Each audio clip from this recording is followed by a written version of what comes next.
Hey, good morning, boys and girls. I just wanted to challenge you a little bit in your writing as we get ready to head into chapter 4. All right, I've got a group of you that are already really good writers and you write at a very high level. So this week I thought it would be fun to challenge you to use a little bit of figurative language in your writing, okay? Now, you may already know what figurative language is and you may have already used it in school this year, which is awesome, because I want that to start showing up in our writing. Now, today I'm going to talk to you about personification. Okay, now, if you've already learned that word this year and know how to use personification, that's fabulous. But for those of you who may not know what it is, I'm going to talk about it for just a few minutes, okay? Now, personification, you can hear the word person in that word, can't you? Personification. That's when you give human-like qualities to things that are not human, okay? And it's going to form a really awesome word picture in your reader's mind, all right? So I'm going to give you a few examples. Now, I'm outside in my front yard, okay? And you can see that I'm standing near a tree and there's leaves that are in this tree. Now, if I wanted to describe these leaves on a windy day, okay, I could say the leaves are blowing in the wind. Okay, I could do that, but that's a little boring. I could make that sound better. I could say the leaves are dancing in the wind. See how much more cool and descriptive that sounds? The leaves are dancing in the wind. Now, leaves can't dance, boys and girls, only people can. But that just paints a picture in the reader's mind and draws them right into your story.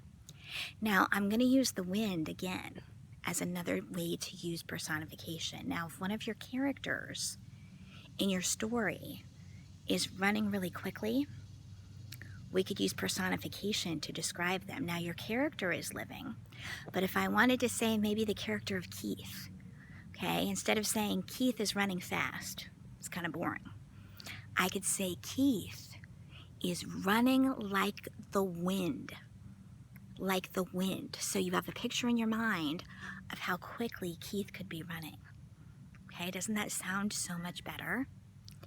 Now, I could also use personification, giving human-like qualities to things that are not human, to food. This is a really easy one to do because your characters, they're going to be hungry. And some of us went to pizza places in our story, which I thought was awesome.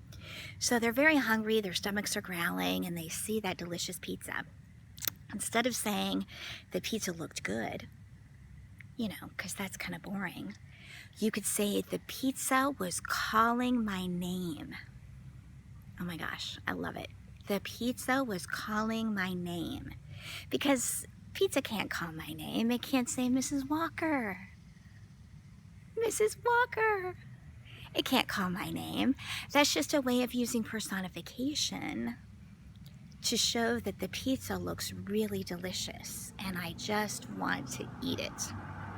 So this week, as we write chapter 4, I really want you to try and add at least one, maybe two, but no more than that. You don't want to do too many examples of figurative language. One, maybe two examples of personification in chapter 4 this week, okay?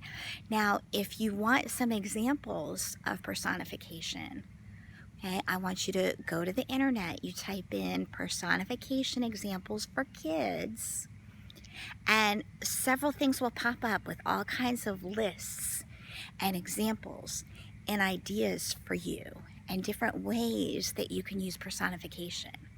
Okay, so before you go on a Boom Writer, you might want to do an internet search and you type in personification examples for kids.